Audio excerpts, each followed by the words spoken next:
Salut à tous! Aujourd'hui, on se retrouve pour un tuto bottes de Noël ou chaussettes de Noël si vous préférez.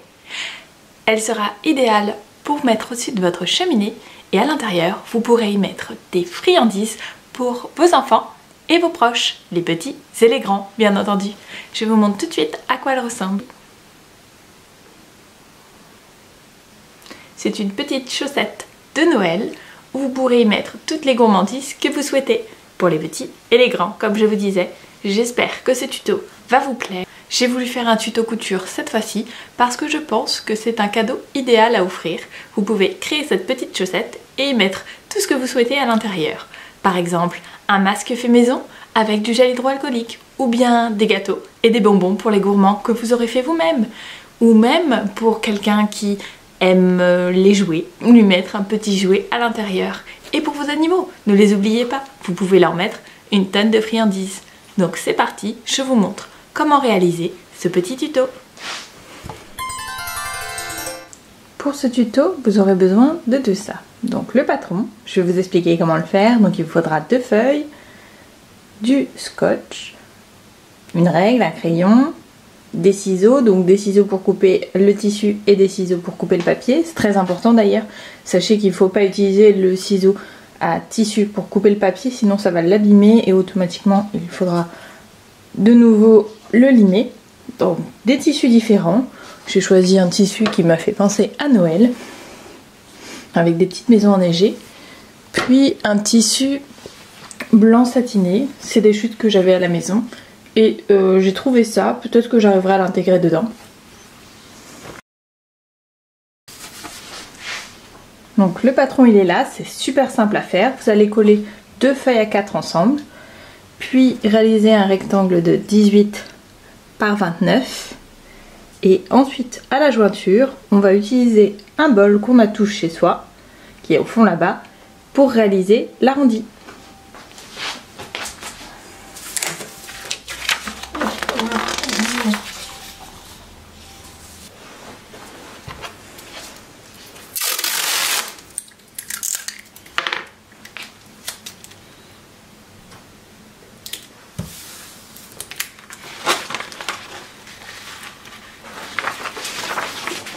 Je scotche les 2 parties ensemble et je prépare mon rectangle de 18 sur 29.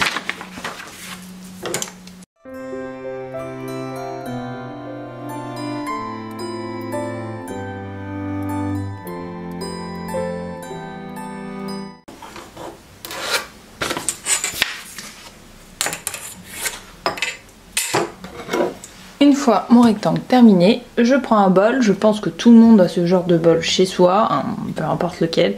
Mais de toute façon, à vous de choisir à quoi va ressembler votre botte, votre chaussette de Noël. Et là, c'est très simple. Donc vous allez vous baser sur le trait que vous avez fait. Et moi, je me mets à peu près au milieu. Donc je place mon bol sur le bord du trait qu'on a mis là. Puis je me base à peu près au milieu pour avoir la forme. À vous de choisir, hein. Plus vous irez vers le fond, plus la botte sera large. Vous voyez, pour celui-ci j'avais fait des tests. Donc au début j'avais mis petit, puis finalement j'ai agrandi parce que ça me plaisait un peu plus. C'est à vous de voir. Et là, on prend son crayon et rien de plus simple. On fait le tour. Et voilà, vous avez votre botte. Donc vous avez l'arrondi qui apparaît là. Moi, je vais aussi faire un arrondi ici avec le bol, pour que ce soit plus joli. Mais vous êtes libre de faire comme vous voulez. Donc je reprends mon bol, je le replace sur le trait et je le place aussi sur le bord de la feuille et je forme mon arrondi. Et voilà, vous avez fabriqué votre chaussette de Noël. Il ne reste plus qu'à couper tout le tour pour avoir la forme de votre chaussette. Et à la fin, vous aurez ceci. Et vous n'avez pas besoin de rajouter de valeurs de couture, elles sont comprises dedans. Comme je vous le dis à chaque fois, si vos tissus sont neufs, pensez à les laver et à les repasser afin qu'ils ne dégorgent pas, ne rétrécissent pas après. On va commencer par celui-ci, c'est dans celui-ci qu'on va couper la botte en 4 exemplaires recto verso.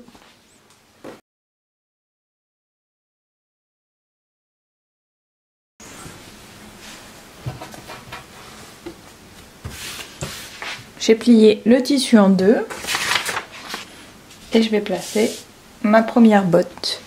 J'ai choisi volontairement de la placer du côté des motifs pour que ce soit plus joli.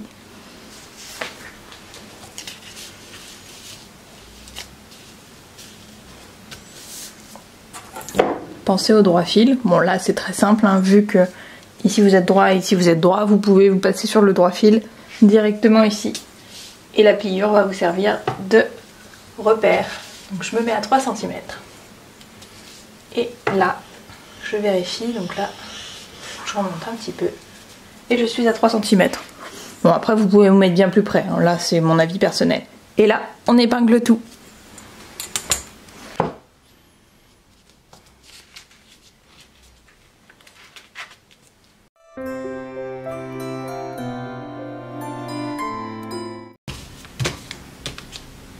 Après avoir épinglé, il ne reste plus qu'à découper. Il faudra répéter l'opération une deuxième fois afin d'avoir 4 morceaux.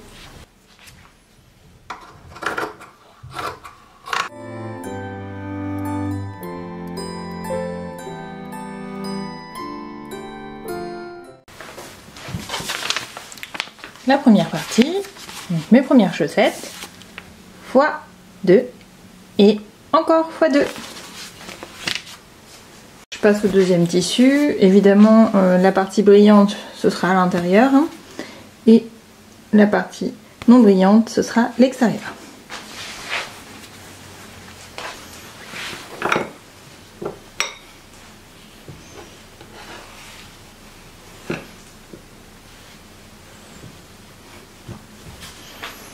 Là, pas besoin de s'embêter avec le droit fil, vous avez la lisière directement ici. Donc automatiquement, ça vous servira de droit fil.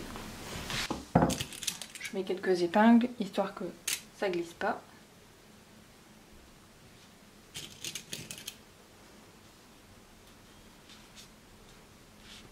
Il n'y a plus qu'à découper.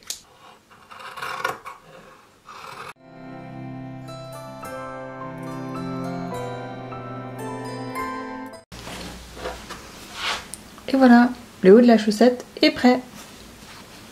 Bien entendu, hein, vous n'oubliez pas qu'il en fallait 2, donc on a plié le tissu exprès. À ce stade, vous avez vos 4 chaussettes, vos 2 hauts de chaussettes, qui vont se placer ici.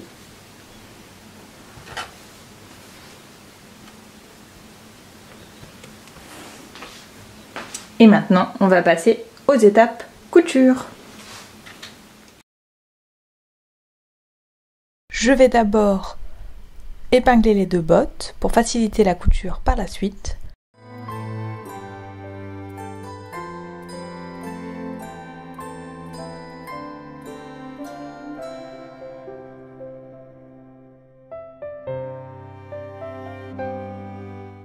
Ensuite, il vous suffira de coudre tout le tour de votre botte, sauf le haut. Il faut le laisser ouvert.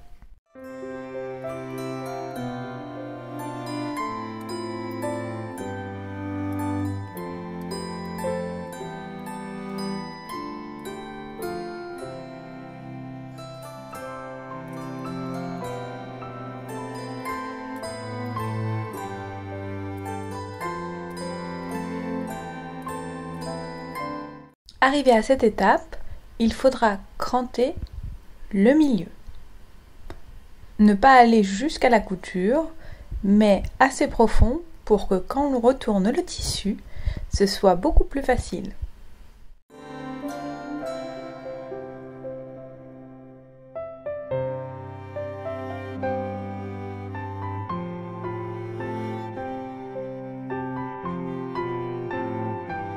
Maintenant, il faut s'occuper de la partie blanche. Il vous suffira de coudre la partie blanche sur les 2 côtés.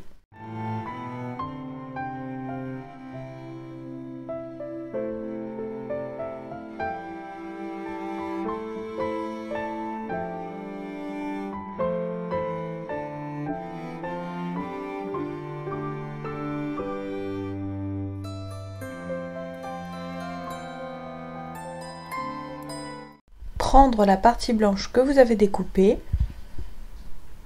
puis la placer par-dessus la botte.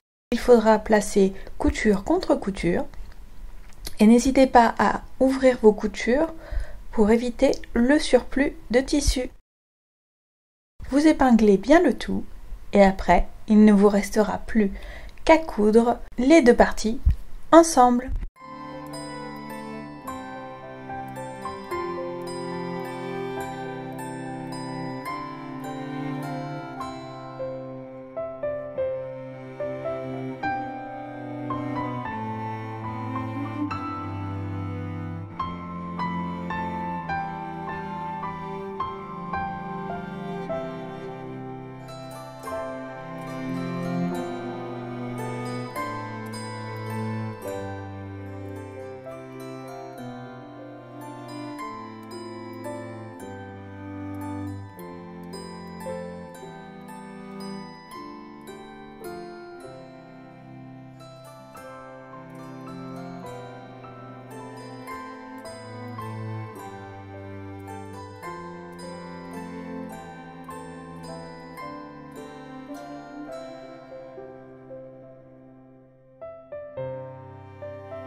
Pour l'assemblage, il vous suffira de retourner une botte, puis mettre l'autre botte à l'intérieur.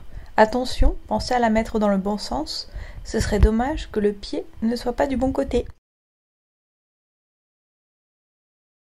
Une fois bien avoir placé vos deux chaussettes, donc endroit contre endroit, il vous faudra placer couture contre couture comme juste avant. Vous aurez besoin de coudre tout le tour de la partie blanche en laissant environ 5 cm d'ouverture pour pouvoir la retourner.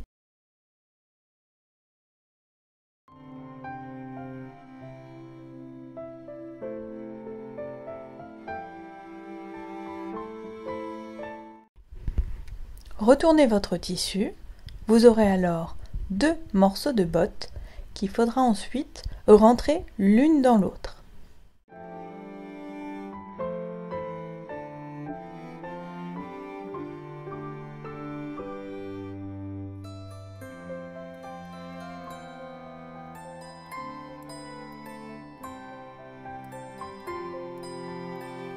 Après cette étape, il ne vous restera plus que un petit trou à refermer. Très simplement, il vous suffira de l'épingler et de faire une surpiqûre tout le bord de la partie blanche. Et ça y est, votre botte est terminée.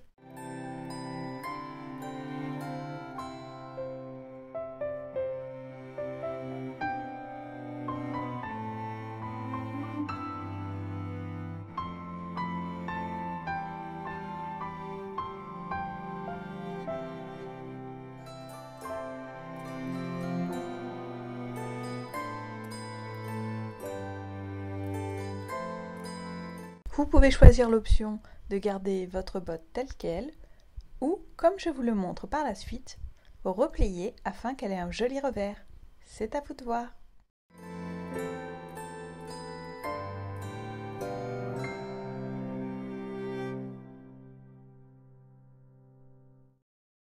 Il ne vous restera plus qu'à la placer dans un endroit qui vous convient le mieux et de la remplir de friandises.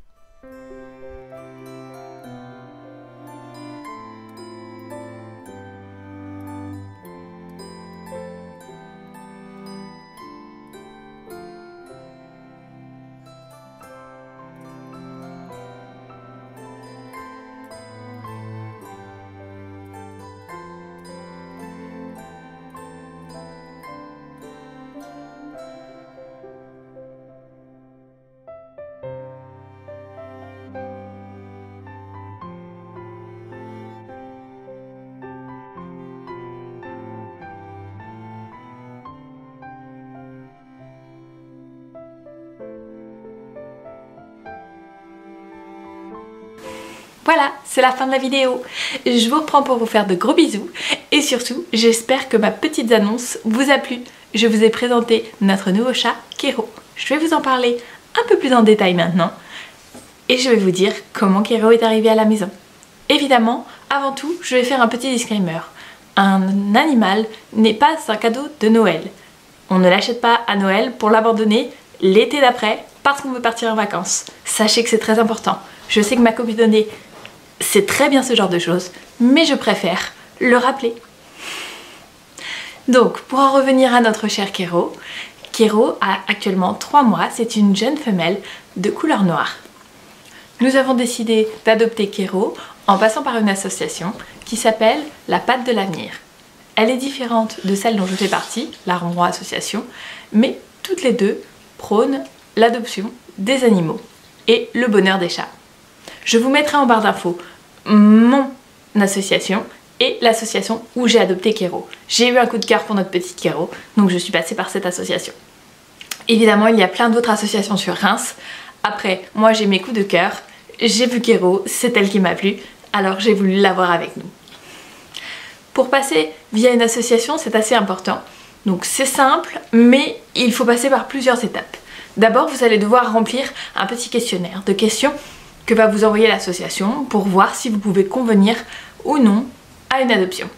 Ensuite, il faudra prendre rendez-vous avec un membre de l'association, très important, pour lui montrer votre intérieur. Évidemment, suite aux soucis sanitaires qu'il y a en ce moment, nous avons fait une visioconférence. Donc je lui ai montré ma maison par caméra et le soir même, ils m'ont donné leur avis.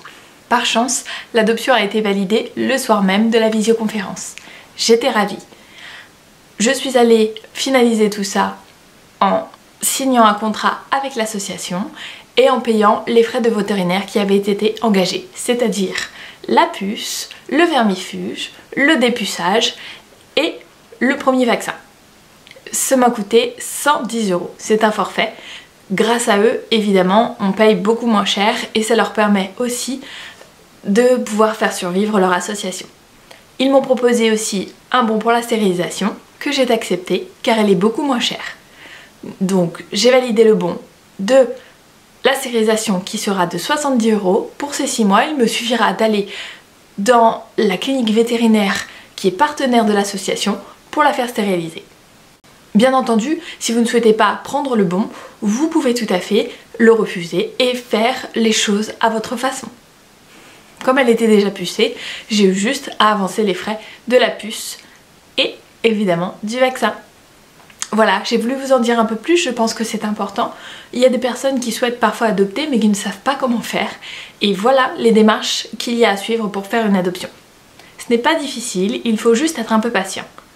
Quand j'ai pu rencontrer Kero la première fois, elle avait actuellement 2 mois, donc elle n'a pas pu être à la maison tout de suite, c'est pour ça que je ne vous en ai pas parlé. Actuellement, ça va faire 2 semaines qu'elle est avec nous et elle est ravie. Elle en fait voir un peu toutes les couleurs à Onyx, mais tout va bien, les deux s'entendent assez bien. Je pense que bientôt, elles vont faire la paire. Moi, en attendant, je vous fais de gros bisous. Je vous dis à très bientôt. Bye bye. Et surtout, prenez soin de vous.